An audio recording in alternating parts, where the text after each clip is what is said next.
আজকে যে ভিডিওটি দিব, আমাদের যারা স্টুডেন্ট আছে নতুন, তারা অনেকে বেল বাঁধতে পারে না। চাইনিজ মার্শাল আর্ট, উশু ও কুংফুতে কীভাবে বেল বাঁধতে হয় সেটি আপনাদেরকে দেখাবো। প্রথমেই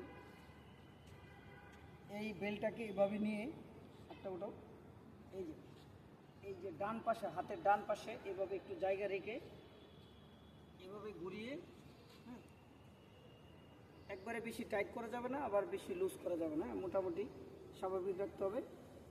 ওর এখানে 3টি প্যাচ দিতে হবে। অনেকেই 2টা দিলে হয়, এটা বডি যাদের একটু মোটা বা চিকন এই অনুযায়ী এভাবে ঘুরিয়ে এনে এই যে বাঁধটা এখানে ডান পাশে এনে এভাবে বাঁধ দিতে হবে। হ্যাঁ, ওকে, 2টা বাদ দিতে হবে, ঠিক আছে। এই রেডি।